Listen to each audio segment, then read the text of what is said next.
Hi, this is Jeannie from Trendy Tree, and it was time to take down my summer grapevine wreaths and change them over to fall.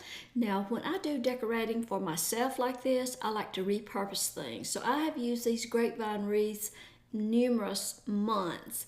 What I like to do is just change out the floral and the bow and, change it out for the season. So I'll take off these tulips and discard the ribbon and, throw the tulips in my flower bin and use them another time.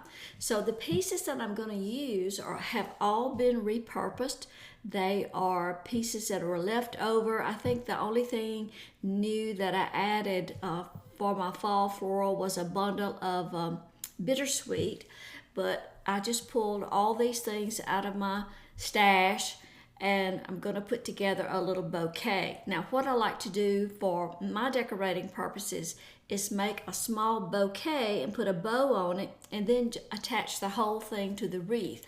That makes it really easy, to change out for the seasons. And also, it's really nice when you have a daughter that has a business like Trendy Tree, because I just gave her a call and said, have you got any fall ribbon at your house? And she sent Matt down with this sack of ribbon pieces. So I will use that.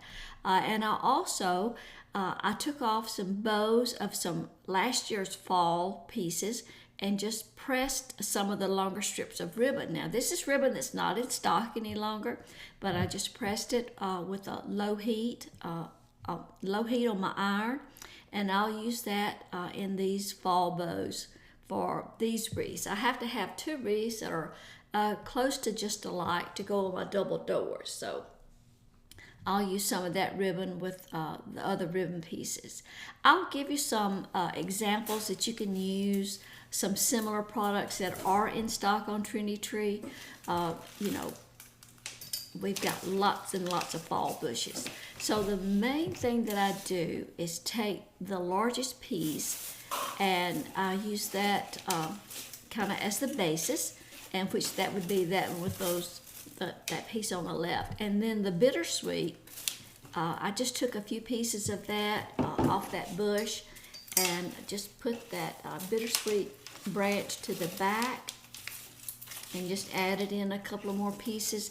And then the other thing that I had that was left over was this persimmon branch. I really like that, and I only had one of those. So my other wreath will have some other kind of orange berries because I didn't have but just the one of those. I see that leaf has come off, so anything like that, I wire back in.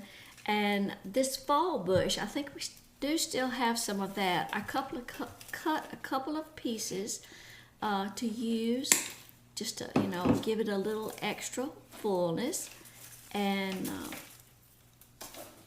just a couple of pieces of that.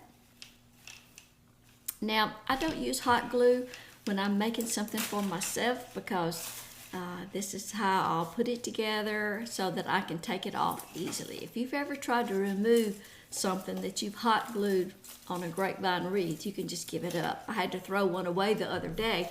I had made one a couple of years ago, and I thought, well, this is still a good grapevine. I'll just pull those flowers off of it and use it again, but you could not get them off. So just lay your pieces together. They can always be shaped a little more, after you get it on your wreath, but I just lay them together and then use a couple of zip ties to secure them. And I put a zip tie in a couple of different places.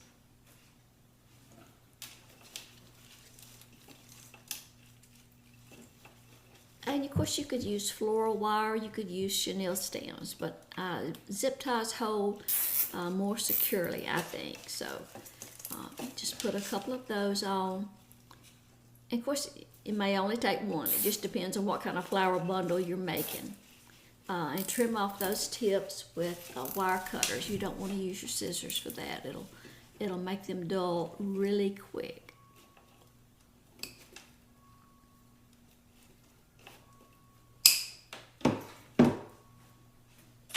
Now my bow would probably cover up that stem, but I just like to take an extra precaution. This is just some jute twine that we have at the shop. We have it in natural and red. I'll give you a link for that. But I just like to cover those stems up just in case they stick out from your bow. Probably won't, but anyway. And if you were making this for somebody else, you could always put a little hot glue on that to, make sure that your yarn, the jute twine doesn't come off. But for my purposes, I don't do that. So I just wrap that twine around it to cover up those stems and to cover up those zip ties.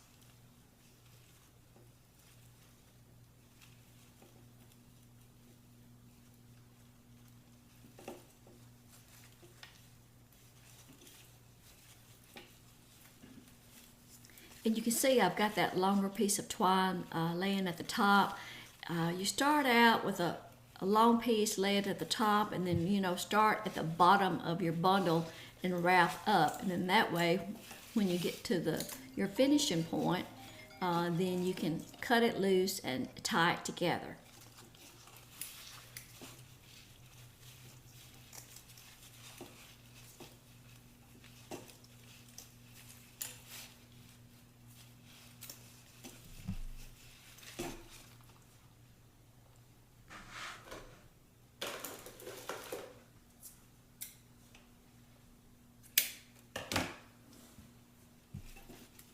And then you can also use the ends of that twine to secure it to the grapevine wreath. Now, I wouldn't just use that by itself, but that will help hold your floral bouquet in place on your wreath.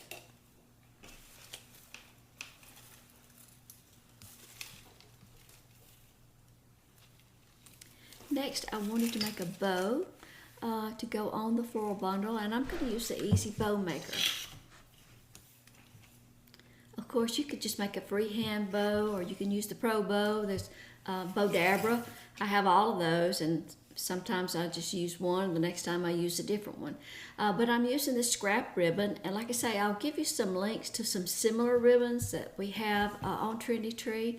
I'm making about a 12-inch bow. I'm making the tails about 6 inches or so, and I'm making the loops 6 inches. You don't need a big bow for this piece, so I started out by just making a loop on each side, and those loops are 6 inches. That particular ribbon doesn't have a right or wrong side, so I didn't have to twist. And then this piece that I'm adding in now, that's some of that leftover ribbon from a previous project, and I'm just going to slide that down, just add some extra tails. You can just really mix up your ribbons for a project like this. I love the bright yellow. I think that's called sun yellow, and I believe that may still be in stock. And it also does not have a right or wrong side, so you don't have to twist when you make your loops.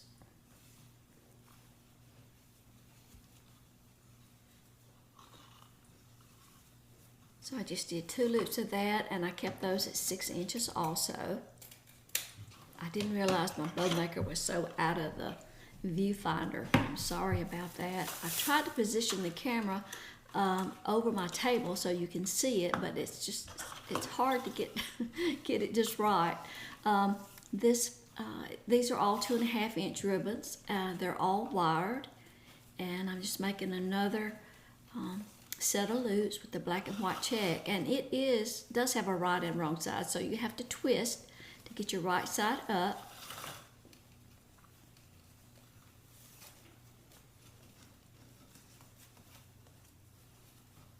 And right now I'm just keeping those all at the 6-inch size.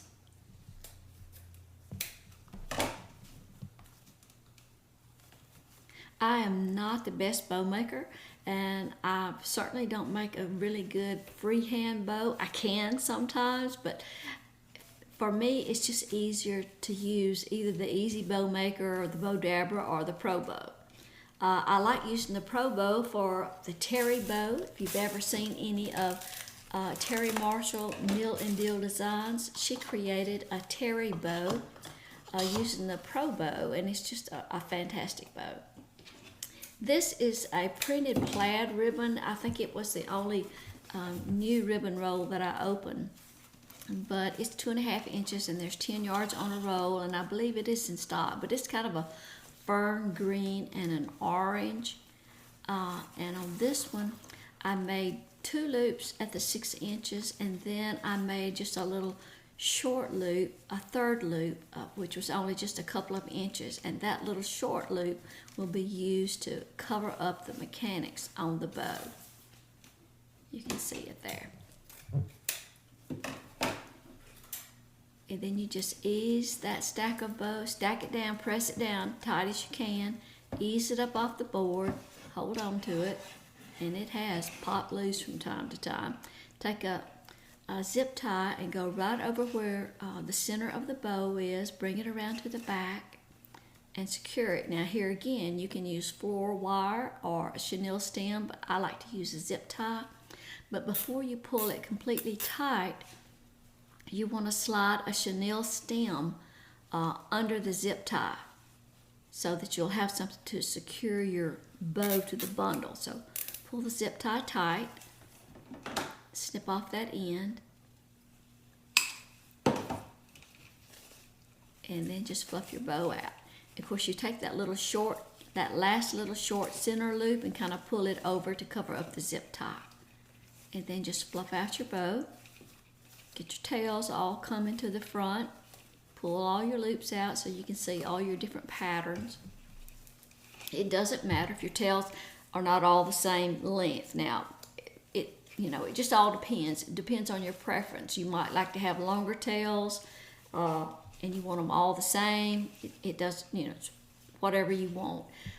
Typically on a 2.5 or 4 inch ribbon, I will chevron the ends of the ribbon tails, but on a 1.5 inch ribbon or smaller, I'll just cut them at an angle. But again, it's just your preference. There's just lots of ways to do it.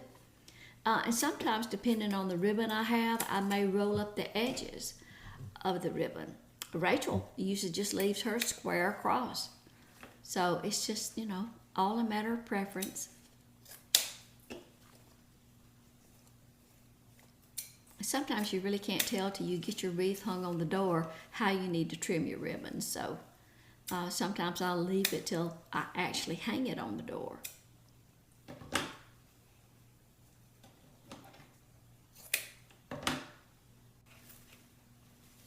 Okay, so now all you've got to do is just attach your bow to your bouquet using that chenille stem.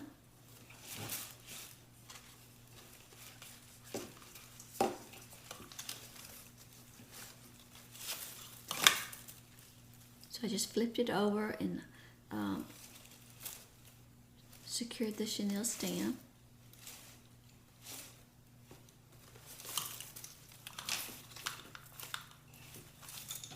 And then you're ready to attach it to the wreath.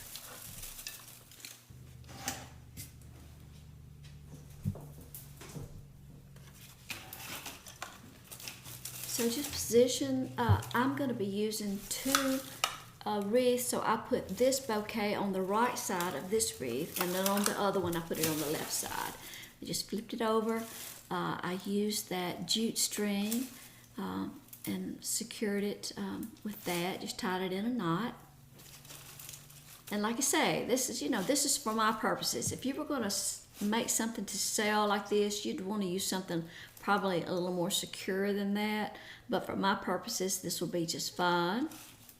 And then, if your bouquet can tend to be a little top heavy, so I put 2 chenille stems together and just kind of go to the top of the floral bouquet and secured it in a second place. And that way, when you hang it on your door, it won't flop forward.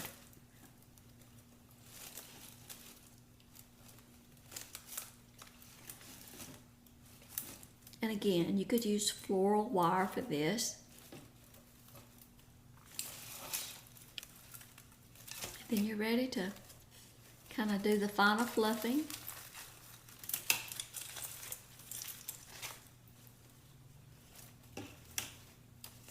And sometimes, you need to kind of put it on your wall or board, or even put it on your door to kind of figure out exactly how you want to fluff your bow and ribbon and stuff. So there it is on my work board.